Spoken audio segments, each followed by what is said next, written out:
Hi dears, acids and bases എന്ന ചാപ്റ്ററിന്റെ ഒരു quick revision നടത്താം.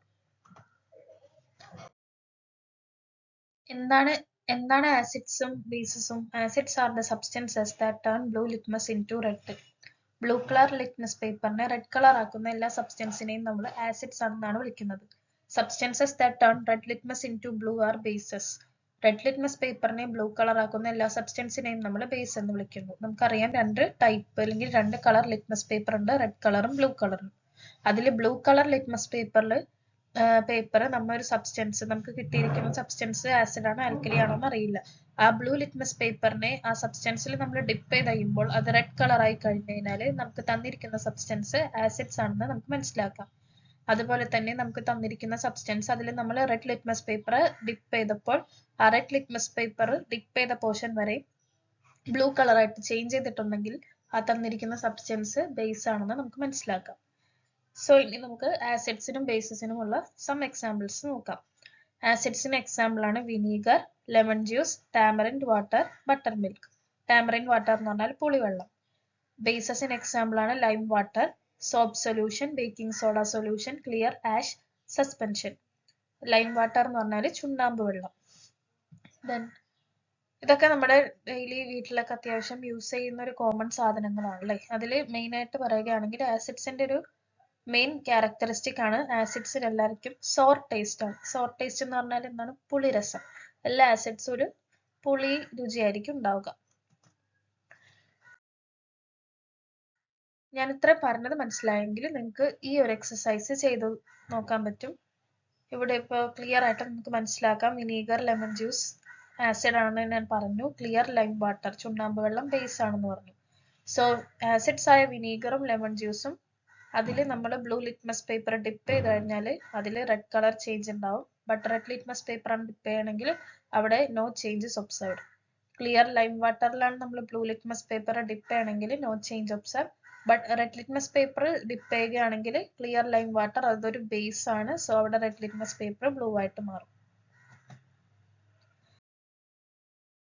ഇനി എന്താണ് ഇൻഡിക്കേറ്റേഴ്സ് എന്ന് നോക്കാം. Indicators are the substances that help to identify acid and bases by changing there colour. Indicators എന്നുള്ളത് ഒരു സബ്സ്റ്റൻസസ് ആണ്. അവരെന്തിന് ഹെൽപ്പ് ചെയ്യും? To identify whether the given substances acid or base. തന്നിരിക്കുന്ന സബ്സ്റ്റൻസ് ആസിഡ് ആണോ ബേസ് ആണോ എന്ന് ഐഡന്റിഫൈ ചെയ്യാൻ സഹായിക്കുന്ന സബ്സ്റ്റൻസിനെയാണ് നമ്മൾ ഇൻഡിക്കേറ്റേഴ്സ് എന്ന് പറയുന്നത്. ഇവരെങ്ങനെയാണ് നമുക്ക് ഹെൽപ്പ് ചെയ്യുന്നത്? ആസിഡ് ആണോ ബേസ് ആണോ എന്ന് കണ്ടുപിടിക്കാൻ വേണ്ടി ബൈ ചേഞ്ചിങ് ദെയർ കളർ. നമ്മൾ തന്നിരിക്കുന്ന സൊല്യൂഷനിലേക്ക് ഇൻഡിക്കേറ്റേഴ്സ് ഡ്രോപ്പ് വൈസ് ഇറ്റിച്ചു കഴിഞ്ഞാൽ അവിടെ എന്തെങ്കിലും ആ സൊല്യൂഷനിൽ ഒരു കളർ ചേഞ്ച് സംഭവിക്കും. ആ കളർ ചേഞ്ചിലൂടെ നമുക്ക് തന്നിരിക്കുന്ന സബ്സ്റ്റൻസ് ആസിഡ് ആണോ ബേസ് ആണോ എന്ന് തിരിച്ചറിയാൻ പറ്റും. ലിറ്റ്മസ് പേപ്പർ ഒരു ഇൻഡിക്കേറ്റർ ആണ് അല്ലെ. Litmus paper, blue litmus paper നമ്മൾ ആസിഡിൽ ഡിപ്പ് ചെയ്ത് കഴിഞ്ഞാൽ അത് റെഡ് കളർ ചേഞ്ച് കാണിക്കും. അതുപോലെ തന്നെ റെഡ് ലിറ്റ്മസ് പേപ്പർ നമ്മൾ ബേസിൽ ഡിപ്പ് ചെയ്ത് കഴിഞ്ഞാൽ അതൊരു ബ്ലൂ കളർ ചേഞ്ച് കാണിക്കും. നമ്മുടെ ലബോറട്ടറിയിൽ യൂസ് ചെയ്യുന്ന മെയിൻ ആയിട്ടുള്ള ഒരു കോമൺലി യൂസ്ഡ് ലബോറട്ടറി ഇൻഡിക്കേറ്റേഴ്സ് ആണ് മീത്തൈൽ ഓറഞ്ചും ഫിനോഫ്തലീനും. ഇനി ഫിനോഫ്തലീനും മീത്തൈൽ ഓറഞ്ചും എങ്ങനെയൊക്കെയാണ് നമുക്ക്, ഇവർ രണ്ടുപേരും ഇൻഡിക്കേറ്റേഴ്സ് ആണല്ലോ, ഇവരെങ്ങനെയാണ് നമുക്ക് ആസിഡിനെയും ബേസിനെയും ഐഡന്റിഫൈ ചെയ്യാൻ ഹെൽപ്പ് ചെയ്യുന്നതെന്ന് നോക്കാം. ഫിനോഫ്തലീൻ നമ്മൾ ഒരു അസിഡിക് സൊല്യൂഷനിലേക്കാണ് ഡ്രോപ്പ് വൈസ് ഒഴിച്ചതെങ്കിൽ അവിടെ കളർലെസ് ആയിരിക്കും, ആ സൊല്യൂഷൻ കളർലെസ് ആവും. സോ നമുക്ക് മനസ്സിലാക്കാൻ പറ്റും നമുക്ക് തന്ന സൊല്യൂഷൻ ആസിഡ് ആണെന്ന്. ബട്ട് നമ്മളൊരു ബേസിക് സൊല്യൂഷനിലേക്കാണ് ഈ ഫിനോഫ്തലീൻ ആഡ് ചെയ്തതെങ്കിൽ നമുക്ക് തന്ന സൊല്യൂഷൻ മൊത്തം പിങ്ക് കളറായിട്ട് ചേഞ്ച് ചെയ്യും. സോ അപ്പൊ നമുക്ക് എന്ത് മനസ്സിലാവും? നമുക്ക് തന്ന സബ്സ്റ്റൻസ് ബേസ് ആണെന്ന്. അപ്പൊ ക്ലിയർ ആയല്ലോ. ഫിനോഫ്തലീൻ ആണ് നമുക്ക് തന്നിരിക്കുന്ന ഇൻഡിക്കേറ്റർ. അതിൽ നമുക്ക് രണ്ട് സൊല്യൂഷൻസ്, സാമ്പിൾ സൊല്യൂഷൻസ് തന്നിട്ടുണ്ട്. അതിൽ ബേസും ആസിഡും കണ്ടുപിടിക്കണം. സോ നമ്മൾ ഫിനോഫ്തലീൻ ആദ്യത്തെ സൊല്യൂഷനിലേക്ക് ഡ്രോപ്പ് വൈസ് ഇട്ടിച്ചു, അവിടെ കളർലെസ് ആയി. സോ നമുക്ക് മനസ്സിലാക്കാൻ പറ്റും ആ തന്ന സൊല്യൂഷൻ ആസിഡ് ആയിരുന്നു എന്ന്. ഇപ്പൊ നമ്മൾ ഫിനോഫ്തലീൻ ബീക്കർ ബിയിലിരിക്കുന്ന ഒരു സൊല്യൂഷനിലേക്ക് ഡ്രോപ്പ് വൈസ് ഇട്ടിച്ചു. സോ അവിടെ പിങ്ക് കളർ കിട്ടിയെങ്കിൽ അതിനർത്ഥം അവിടെ ബേസിക് സൊല്യൂഷൻ ആണെന്നാണ്. അതേപോലെ തന്നെ സെയിം മീത്തൈൽ ഓറഞ്ച് ആണ് നമ്മൾ ഇൻഡിക്കേറ്റർ ആയിട്ട് യൂസ് ചെയ്തെങ്കിലോ അസിഡിക് സൊല്യൂഷനിലാണെങ്കിൽ മീത്തൈൽ ഓറഞ്ച് ഇൻഡിക്കേറ്റർ നമ്മൾ ഡ്രോപ്പ് വൈസ് കൊടുത്തു കഴിഞ്ഞാൽ അവിടെ റെഡ് കളർ ഫോം ചെയ്യും. സോ ആ സൊല്യൂഷൻ റെഡ് കളർ ആയി കഴിഞ്ഞാൽ അതിനർത്ഥം അത് അസിഡിക് ആണെന്നാണ്. അതേസമയം ബേസിക് സൊല്യൂഷൻ ആയിരുന്നു നമുക്ക് തന്നിരുന്നെങ്കിൽ മീത്തൈൽ ഓറഞ്ച് നമ്മൾ ഡ്രോപ്പ് വൈസ് ഇട്ടിക്കുമ്പോൾ അവിടെ യെല്ലോ കളർ സൊല്യൂഷൻ ആയിട്ട് മാറും. സോ അപ്പൊ നമുക്ക് മനസ്സിലാക്കാൻ പറ്റും അതൊരു ബേസിക് സൊല്യൂഷൻ ആയിരുന്നു. ഇത് നോക്കി വെച്ചോളണം, ഇമ്പോർട്ടന്റ് ആണ്, എക്സാമിന് ചിലപ്പോൾ ചോദിക്കാം.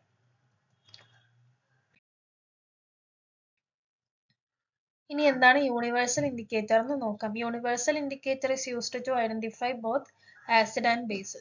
രണ്ടും ആസിഡും ബേസും നമുക്ക് ഒരുപോലെ കണ്ടുപിടിക്കാൻ സഹായിക്കുന്ന ഇൻഡിക്കേറ്ററിനെയാണ് യൂണിവേഴ്സൽ ഇൻഡിക്കേറ്റർ എന്ന് പറയുന്നത്. ഇത് ഞാൻ നേരത്തെ പറഞ്ഞ സംഭവമാണ്. All acids have sour taste. എല്ലാ ആസിഡ്സിനും ഒരു പുളി രസം അല്ലെങ്കിൽ പുളിയുടെ ഒരു രുചിയായിരിക്കും. All bases have alkaline taste. എല്ലാ ബേസുകൾക്കും ഒരു ആൽക്കലൈൻ ടേസ്റ്റ് ആയിരിക്കും. ഇനി എന്താണ് ഫോർമിക് ആസിഡ്? ഫോർമിക് ആസിഡ് ആരിലാണ് പ്രസന്റ് ആയിട്ടുള്ളത്? Acid present in the body of ant is formic acid. ആൻഡിന്റെ ബോഡിയിൽ കാണുന്ന ആസിഡ് ആണ് ഫോർമിക് ആസിഡ്. ഈ ഫോർമിക് ആസിഡ് നമ്മൾ ആൻഡ് ബൈറ്റ് ചെയ്യുമ്പോൾ കടിക്കുമ്പോൾ നമുക്ക് കൈ വേദനിക്കും അല്ലെ? ആ കൈ വേദനിക്കുന്നതിന് കാരണം ആൻഡിന്റെ ബോഡിയിലുള്ള ഫോർമിക് ആസിഡ് നമ്മുടെ ശരീരത്തിൽ ചെന്ന് റിയാക്ട് ചെയ്യുന്നതുകൊണ്ടാണ് നമുക്ക് ആൻഡ് കടിക്കുമ്പോൾ വേദന എടുക്കുന്നത്. ഈ ഒരു ബോക്സ് ഇമ്പോർട്ടന്റ് ആയിട്ട് പഠിച്ചിട്ട് എക്സാമിന് പോവുക. ഇത് മെയിൻ ആയിട്ട് എല്ലാ ക്വസ്റ്റ്യൻ പേപ്പറിലും കണ്ടുവരുന്നുണ്ട്. അതില് ബട്ടർ മിൽക്ക് ഓർ കേർഡ് ഇതൊരു ആസിഡിന് എക്സാമ്പിൾ ആണ്.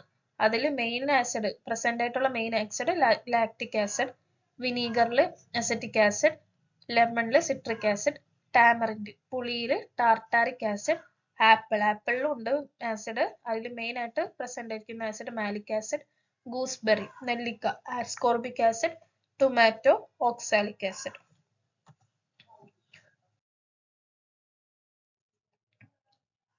ഇനി എന്തുകൊണ്ടാണ് നമ്മുടെ തൈരിന് ഒരു പുളിരസം കിട്ടാനുള്ള അല്ലെങ്കിൽ പുളിരസത്തിനുള്ള കാരണം എന്താണെന്നാണ് ചോദിക്കുന്നത്. നമുക്കറിയാം നമ്മൾ സാധാരണ തൈര് ഉണ്ടാക്കുന്നത് എങ്ങനെയാണ്? പാലിൽ നിന്ന് നമുക്ക് തൈര് ഉണ്ടാക്കാൻ പറ്റും. പാലിൽ നിന്ന് എങ്ങനെയാണ് നമ്മൾ തൈര് ഉണ്ടാക്കുന്നത്? ആ പാലിലേക്ക് നമ്മൾ കുറച്ച് തൈര് ആഡ് ചെയ്യും. We add a little curd to the milk which is boiled and cooled in order to turn it into curd. നമ്മളെടുത്ത പാലിലേക്ക് കുറച്ച് തൈര് ആഡ് ചെയ്യും. ആ തൈര് ആഡ് ചെയ്ത് കഴിഞ്ഞിട്ട് നമ്മൾ അത് തിളപ്പിക്കും. തിളപ്പിച്ചിട്ട് കൂളാക്കി കഴിയുമ്പോഴാണ് നമുക്ക് കേർഡ് കിട്ടുന്നത് എന്നാ പറയുന്നത്. അതില് കേർഡില് എന്താണ് തൈരില് contains a bacteria called lactobacillus. നമ്മുടെ തൈരിൽ ഓൾറെഡി ഒരു ബാക്ടീരിയ ഉണ്ട്, അതിന്റെ പേരാണ് lactobacillus. The lactic acid that is produced when these bacteria nourish themselves with the milk gives curd its sour taste. അപ്പൊ നമ്മള് പാലിലേക്ക് തൈര് ആഡ് ചെയ്യുമ്പോൾ ഈ തൈരിൽ പ്രസന്റ് ആയിട്ടുള്ള ലാക്ടോബാസിലസ് ബാക്ടീരിയ പാൽ ഉപയോഗിച്ച് നറിഷ്മെന്റ് എന്ന് പറഞ്ഞാൽ അവരുടെ ഒരു ഫുഡ് സോഴ്സ് ആയി. ആ പാലിൽ ഉപയോഗിച്ച് അവര് ഫുഡ് എടുക്കുകയും അങ്ങനെ നറിഷ്മെന്റ് നടക്കുകയും അതുവഴി അവർ പ്രൊഡ്യൂസ് ചെയ്യുന്ന ഒരു ആസിഡ് ലാക്റ്റിക് ആസിഡ്. ആ ലാക്റ്റിക് ആസിഡ് പ്രൊഡ്യൂസ് ചെയ്യുന്നത് വഴിയാണ് നമ്മുടെ തൈരിന് സോർ ടേസ്റ്റ് അല്ലെങ്കിൽ പുളിരസം ഉണ്ടാകുന്നത്. ഞാൻ പറഞ്ഞു ഓൾറെഡി എല്ലാ ആസിഡ്സും ഒരു സോർ ടേസ്റ്റ് ആണ്. സോ ഈ ലാക്ടോബാസിലസ് പ്രൊഡ്യൂസ് ചെയ്ത ലാക്റ്റിക് ആസിഡ്, ഈ ആസിഡ് ആയിട്ടുള്ള ലാക്റ്റിക് ആസിഡ് പ്രൊഡ്യൂസ് ചെയ്യുന്നത് വഴിയാണ് നമ്മുടെ കേർഡിന് സോർ ടേസ്റ്റ് കിട്ടിയത്. ഇനി നമ്മൾ എന്തൊക്കെ ഇമ്പോർട്ടന്റ് പ്രിക്വേഷൻസ് ആണ് ലബോറട്ടറിയിലോ അല്ലെങ്കിൽ വേറെ എവിടെയെങ്കിലും സ്ഥലത്തോ കെമിക്കൽസ് ഹാൻഡിൽ ചെയ്യുമ്പോൾ ശ്രദ്ധിക്കേണ്ടതെന്നാണ്. Avoid spilling on body parts. നമ്മുടെ ബോഡി പാർട്സ് നമ്മുടെ കയ്യിലോ കാലിലോ മേത്തോ എവിടെയും തെറിക്കാതെ ശ്രദ്ധിക്കണം. Don't touch with hands. Direct നമ്മൾ ഹാൻഡ്സ് ഉപയോഗിച്ച് ബോട്ടിൽസ് ഒന്നും കൈകാര്യം ചെയ്യാതെ ഏതെങ്കിലും ഗ്ലൗസ് ഒക്കെ യൂസ് ചെയ്തിട്ട് വേണം ഉപയോഗിക്കാൻ. Don't smell. ഡയറക്റ്റ്ലി പോയിട്ട് നമ്മൾ കുപ്പിയൊക്കെ തുറന്ന് സ്മെൽ ചെയ്യാൻ പാടില്ല, കാരണം അത് ഹസാർഡസ് ആയിട്ടുള്ള കെമിക്കൽസ് ആണ്. നമുക്ക് എന്തെങ്കിലും ഡേഞ്ചർ സംഭവിക്കാം. Don't taste. അത് പോയി ടേസ്റ്റ് ചെയ്യാനൊന്നും നിൽക്കരുത്. Use A dropper while taking out acid from A ബോട്ടിൽ. നമ്മളൊരു വലിയ ബോട്ടിലിൽ ആസിഡ്സ് ഒക്കെ ട്രാൻസ്ഫർ ചെയ്യാൻ നേരത്ത് ഒരു ഡ്രോപ്പർ യൂസ് ചെയ്തിട്ട് ആസിഡ്സ് ട്രാൻസ്ഫർ ചെയ്യാൻ നോക്കുക. കാരണം നമ്മൾ ഡയറക്റ്റ് ഒരു കുപ്പിയിൽ നിന്ന് എടുത്തിട്ട് മറ്റൊരു കുപ്പിയിലേക്ക് ഡയറക്റ്റ് ട്രാൻസ്ഫർ ചെയ്യുകയാണെങ്കിൽ എങ്ങനെ ഒരു സ്പില്ല് സംഭവിച്ചു കഴിഞ്ഞാൽ സൾഫ്യൂരിക് ആസിഡ് ഒക്കെ ആണെങ്കിൽ നമുക്ക് പൊള്ളൽ വരെ സംഭവിക്കും. Use A holder while using A test tube. ഒരു ടെസ്റ്റ് ട്യൂബ് മെയിൻ ആയിട്ട് അത് ചൂടാക്കാൻ നേരത്തെ ഫ്ലെയിം ചെയ്യുന്ന സമയത്ത് ഹോൾഡർ യൂസ് ചെയ്യുക. ഇതിന്റെ ഹോൾഡറിൽ ടെസ്റ്റ് ട്യൂബ് പിടിച്ചിരിക്കുന്ന പടം നിങ്ങളുടെ ടെക്സ്റ്റ് ബുക്കിൽ കൊടുത്തിട്ടുണ്ട്. ഇനി നമ്മുടെ ബോഡിയിലും ഉണ്ട് ഒരു ആസിഡ്. നമ്മുടെ പറഞ്ഞു ഉറുമ്പിന്റെ ബോഡിയിലുള്ള ആസിഡാണ് ഫോർമിക് ആസിഡ്. നമ്മുടെ മനുഷ്യന്മാരുടെ ബോഡിയിൽ ഒരു ആസിഡ് ഉണ്ട്, അതാണ് hydrochloric acid. Hydrochloric acid is produced in the stomach. നമ്മുടെ സ്റ്റൊമക്കിലാണ് ഈ ഹൈഡ്രോക്ലോറിക് ആസിഡ് പ്രൊഡ്യൂസ് ചെയ്യുന്നത്. To facilitate digestion of food. ഫുഡിന്റെ ഡൈജഷൻ ഹെൽപ്പ് ചെയ്യുന്ന ഒരു ആസിഡാണ് ഹൈഡ്രോക്ലോറിക് ആസിഡ്. അത് പ്രൊഡ്യൂസ് ചെയ്യുന്നത് സ്റ്റൊമക്കിലാണ്. Some persons may have enhanced production of this acid. Enhanced production എന്ന് പറഞ്ഞാൽ കൂടുതൽ അളവിൽ ഹൈഡ്രോക്ലോറിക് ആസിഡ് പ്രൊഡക്ഷൻ നടക്കുന്നുണ്ടാവും ചില പേഴ്സൺസിൽ. Some persons may have enhanced production of this acid in their body, resulting in a condition called acidity. അപ്പോൾ acidity എന്ന് പറഞ്ഞ condition എങ്ങനെയാണ് ഉണ്ടാവുന്നത്? Due to the enhanced production of hydrochloric acid. Hydrochloric ആസിഡിന്റെ enhanced production കൊണ്ട് ഉണ്ടാവുന്ന ഒരു condition ആണ് അസിഡിറ്റി. അതിനുണ്ടാവുന്ന സിംറ്റംസ് ആണ് abdominal pain, heart burn, nausea and constipation. നമുക്ക് വയറുവേദന, നെഞ്ചെരിച്ചില്, ഛർദ്ദിക്കാൻ വരല്, വയറ്റിന്ന് പോവാൻ ബുദ്ധിമുട്ട്, അങ്ങനെ കുറെ സിംറ്റംസ് ഒക്കെ ഉണ്ട്. ഇതൊക്കെ 1 മാർക്കിനൊക്കെ ചോദിക്കാം. അതുകൊണ്ട് നന്നായിട്ട് പഠിച്ചിട്ട് പോവാം. As a remedy for this condition doctors prescribe medicine called antacid. അപ്പോൾ ഈ ഒരു അസിഡിറ്റിക്ക് പകരമായിട്ട് ഡോക്ടേഴ്സ് പ്രിസ്ക്രൈബ് ചെയ്യുന്ന മെഡിസിൻ ആണ് ആന്റാസിഡ്. ആന്റാസിഡ് ഉണ്ടാവാൻ കാരണം enhanced production of hydrochloric acid in the stomach. അതിന്റെ സിംറ്റംസും പഠിക്കണം കേട്ടോ.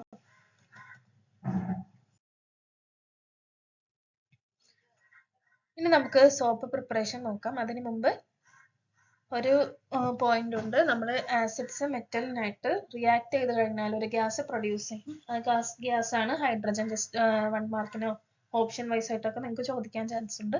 ഹൈഡ്രജൻ ഒരു ഫ്ലെയിമബിൾ ഗ്യാസ് ആണ്. ഇനി സോപ്പ് പ്രിപ്പറേഷൻ നോക്കാം. Take water in a steel bowl and dissolve caustic soda in it. നമ്മളൊരു സ്റ്റീൽ ബൗളിൽ, ഒരു സ്റ്റീൽ പാത്രത്തിൽ കുറച്ച് വെള്ളം എടുക്കുക. അതിലേക്ക് നമ്മൾ കോസ്റ്റിക് സോഡ ഇട്ടിട്ട് ഡിസോൾവ് ചെയ്യിപ്പിക്കുക. അതായത് നമ്മളിപ്പോൾ ഉപ്പ് വെള്ളത്തിലിടുമ്പോൾ ഉപ്പ് ഡിസോൾവ് ആവില്ല, അതേപോലെ കോസ്റ്റിക് സോഡ വെള്ളത്തിലിടുമ്പോൾ അത് ഡിസോൾവ് ആയിട്ട് ഇരിക്കും. A large amount of heat is liberated when caustic soda dissolves in water. അപ്പോൾ ഈ കോസ്റ്റിക് സോഡ നമ്മൾ വെള്ളത്തിലിട്ട് കഴിഞ്ഞ് കോസ്റ്റിക് സോഡ ഡിസോൾവ് ആയി കഴിയുമ്പോഴത്തേക്കും ലാർജ് എമൗണ്ട് ഓഫ് ഹീറ്റ് പുറത്തേക്ക് വരും. അല്ലെങ്കിൽ നമുക്ക് നമ്മൾ എടുത്തിരിക്കുന്ന ബൗള് തൊട്ടോക്കി കഴിഞ്ഞാൽ നല്ല ചൂട് അനുഭവപ്പെടും. After the solution cools down. ഈ സൊല്യൂഷൻ അങ്ങനെ ആ ചൂട് പോയി തീർന്ന് അത് തണുത്ത് കഴിഞ്ഞ് കഴിഞ്ഞാൽ slowly pour it in a flat vessel containing coconut oil. നമ്മൾ കോക്കനട്ട് ഓയിൽ വെച്ചിട്ട് ഒന്ന് തേച്ച് വെച്ചിരിക്കുന്ന ഒരു പരന്ന പാത്രത്തിലേക്ക് നമ്മൾ ഈ കോസ്റ്റിക് സോഡ ഡിസോൾവ് ചെയ്തിട്ടുള്ള ആ സൊല്യൂഷൻ ഒരു ഫ്ലാറ്റ് വെസലിലേക്ക് ഒഴിച്ചു കൊടുക്കുക. Stir it well while pouring. അപ്പോൾ നമ്മൾ ഒഴിച്ചു കൊടുക്കുന്ന സമയം തന്നെ നന്നായിട്ട് ഇളക്കി കൊടുക്കുക. Then add sodium silicate and stone powder 1 by 1 to increase the hardness and quantity of soap. അപ്പോൾ നമ്മൾ ആ ഫ്ലാറ്റ് വെസലിൽ ഒഴിച്ചു കഴിഞ്ഞ ഉടനെ തന്നെ നമ്മുടെ സോഡിയം സിലിക്കേറ്റും അതിന് പുറകിൽ സ്റ്റോൺ പൗഡറും ആഡ് ചെയ്ത് കൊടുക്കുക. ഇത് രണ്ടും എന്തിനാണ് സോപ്പിൽ ആഡ് ചെയ്യുന്നത്? To make sodium silicate for hardness, നമ്മുടെ സോപ്പിന് കട്ടി കിട്ടാനും stone powder to increase the quantity of soap, സോപ്പിന്റെ ക്വാണ്ടിറ്റി കൂട്ടാനും വേണ്ടിയാണ് ഈ സോഡിയം സിലിക്കേറ്റും സ്റ്റോൺ പൗഡറും നമ്മൾ ആഡ് ചെയ്യുന്നത്. പിന്നെ നമുക്ക് താല്പര്യം ഉണ്ടെങ്കിൽ നമുക്ക് അതിൽ കളറും പെർഫ്യൂമും ആഡ് ചെയ്യാൻ പറ്റും. To make more attractive and fragrant. Colour add ചെയ്യുന്നത് വഴി അട്രാക്റ്റീവും പെർഫ്യൂം ആഡ് ചെയ്യുന്നത് വഴി ഫ്രാഗ്രന്റും കിട്ടും. Stir the mixture continuously till it gets thickened. ഇത് രണ്ടും സ്റ്റോൺ പൗഡറും സോഡിയം സിലിക്കേറ്റും ആഡ് ചെയ്തതിന് ശേഷം നമ്മൾ നന്നായിട്ട് മിക്സ്ചർ ഇളക്കി കൊടുക്കുക. അങ്ങനെ തിക്കൻ ആവുന്നത് വരെ നമ്മൾ ഇളക്കി കൊടുക്കണം. അപ്പോൾ the thick mixture into the mould. പിന്നെ നമുക്ക് ഇഷ്ടമുള്ള ഏത് ഷേപ്പിലാണോ വേണ്ടത് ആ ഷേപ്പുള്ള മൗൾഡിലേക്ക് നമ്മൾ ഈ മിക്സ്ചർ ഒഴിച്ചു കൊടുക്കുക. After solidification remove the soap from the mould. അങ്ങനെ ആ സോപ്പ് അവിടെ സെറ്റായി അത് സോൾഡിഫൈ ആയതിനു ശേഷം, ഒരു ലിക്വിഡ് ആണല്ലോ നമ്മൾ ഒഴിച്ചു കൊടുത്തത്, അത് തണുത്ത് സോളിഡ് ആയി കഴിഞ്ഞ് കഴിഞ്ഞാൽ നമുക്ക് ആ മൗൾഡിൽ നിന്ന് സോപ്പ് റിമൂവ് ചെയ്യാം. എന്നിട്ട് can be used after 2 weeks. 2 ആഴ്ച ശേഷം നമുക്ക് സോപ്പ് യൂസ് ചെയ്യാമെന്ന് പറയും. ഞാൻ കുറച്ച് ക്വസ്റ്റ്യൻസ് കളക്ട് ചെയ്തായിരുന്നു, അതാണ് കൊടുത്തിരിക്കുന്നത്. The gas produced when acid reacts with metal. ഞാൻ ഓൾറെഡി പറഞ്ഞു, മെറ്റലിനായിട്ട് ഒരു ആസിഡ് റിയാക്ട് ചെയ്താൽ ഒരു ഗ്യാസ് പ്രൊഡ്യൂസ് ചെയ്യും, അതാണ് hydrogen. Hydrogen is a flammable gas. ഇനി ഇവിടെ ഒരു ബോക്സ് കൊടുത്തിരിക്കുന്നത് അസെറ്റിക് ആസിഡ്. അസെറ്റിക് ആസിഡിന്റെ യൂസസ് എന്ന് പറഞ്ഞാൽ for the production of vinegar, for preservation. വിനീഗറിലുള്ള മെയിൻ ആസിഡാണ് അസെറ്റിക് ആസിഡ്. അപ്പൊ വിനീഗറിന്റെ പ്രൊഡക്ഷനും പ്രിസർവേഷനും ഒക്കെ യൂസ് ചെയ്യാറുണ്ട്. സിട്രിക് ആസിഡ് നാരങ്ങയിലുള്ള മെയിൻ ആസിഡാണ് manufacturing of chemical fertilizer. Nitric acid പെയിന്റും ഡൈയും. ടാനിക് ആസിഡ് ലെതർ പ്രൊഡക്ഷനും ഇങ്ക് പ്രൊഡക്ഷനും ഒക്കെ യൂസ് ചെയ്യാറുണ്ട്. You know that methyl orange is an indicator. How you can identify acid and base using methyl orange. ഞാനപ്പോൾ നേരത്തെ നിങ്ങൾക്ക് ഒരു ബോക്സ് കാണിച്ചു തന്നിരുന്നു. അപ്പൊ മീഥൈൽ ഓറഞ്ചിൽ നമ്മൾ എന്താ പറഞ്ഞത്? അസിഡിക് സൊല്യൂഷനിലാണെങ്കിൽ മീത്തൈൽ ഓറഞ്ച് റെഡ് കളർ കാണിക്കും. ബേസിക് സൊല്യൂഷനിലാണെങ്കിൽ യെല്ലോ കളർ ആയിരിക്കും കാണിക്കുന്നത്. ഇനി the observations of an experiment conducted using blue litmus paper and red litmus paper is given below. Blue litmus പേപ്പറും റെഡ് ലിറ്റ്മസ് പേപ്പറും ഉപയോഗിച്ച് നമ്മൾ ഒരു എക്സ്പെരിമെന്റ് ചെയ്തു. അതിന്റെ ഒബ്സർവേഷൻസ് ആണ് കൊടുത്തിരിക്കുന്നത്. കുക്കുംബർ ആണ് സബ്സ്റ്റൻസ് തന്നിരിക്കുന്നത്. അതിൽ ബ്ലൂ ലിറ്റ്മസ് പേപ്പർ നമ്മൾ ഡിപ്പ് ചെയ്തപ്പോൾ നമുക്ക് ബ്ലൂ ലിറ്റ്മസ് പേപ്പർ റെഡ് ആയത് കാണാൻ സാധിച്ചു. സോ അവിടെ എന്താണ് സൂചിപ്പിക്കുന്നത്? കുക്കുംബറിൽ ആസിഡ് പ്രസന്റ് ആണെന്നുള്ളതാണ്. റെഡ് ലിറ്റ്മസ് പേപ്പർ അതിൽ ഡിപ്പ് ചെയ്തപ്പോൾ there is no color change. ഗ്രേപ്സിൽ ബ്ലൂ ലിറ്റ്മസ് പേപ്പർ ഡിപ്പ് ചെയ്തപ്പോൾ റെഡ് കളർ വന്നു. So it contains acid and red litmus no color change. ലെമണിൽ നമുക്ക് ലെമൺ ഓൾറെഡി നമ്മൾ പഠിച്ചു, സിട്രിക് ആസിഡ് പ്രസന്റ് ആണ്. സോ അവിടെ ബ്ലൂ ലിറ്റ്മസ് പേപ്പർ ഡിപ്പ് ചെയ്യുമ്പോൾ എന്തായാലും ഒരു ചേഞ്ച് വന്ന് റെഡ് കളർ ആയി. No colour change when red litmus paper dip. ആപ്പിളിൽ malic acid ആണെന്ന് നമ്മൾ പഠിച്ചു. അതിൽ ബ്ലൂ ലിറ്റ്മസ് പേപ്പർ ഡിപ്പ് ചെയ്തപ്പോൾ red colour, red litmus paper dip ചെയ്യുമ്പോൾ നോ കളർ ചേഞ്ച്. ടൊമാറ്റോയിൽ ഓക്സാലിക് ആസിഡ് ആയിരുന്നു. So tomato blue litmus paper dip ചെയ്തപ്പോൾ red colour, red litmus paper dip ചെയ്തപ്പോൾ no colour change. Baking soda അതൊരു base ആണ്. So blue litmus paper dip ചെയ്യുമ്പോൾ there is no colour change and red litmus paper dip ചെയ്യുമ്പോൾ blue colour നമുക്ക് കിട്ടി.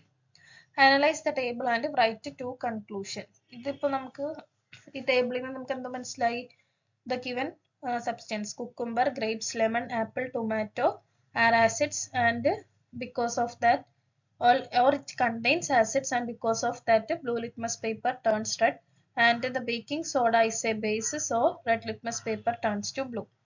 Write the common name of the substance that turn blue litmus paper red. blue litmus paper ne red ആക്കുന്ന സബ്സ്റ്റൻസുകളെ common ആയിട്ട് വിളിക്കുന്ന പേരെന്താണ്?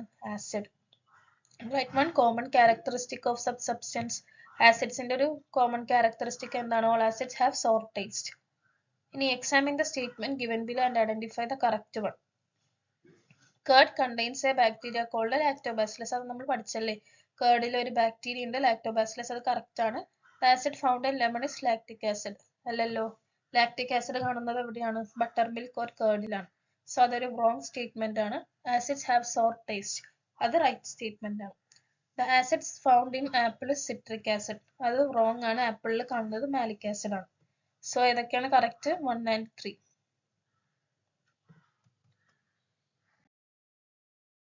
ഇത്രയേ ഉള്ളൂ. നമ്മുടെ ക്ലാസ് അവസാനിച്ചിട്ടുണ്ട്.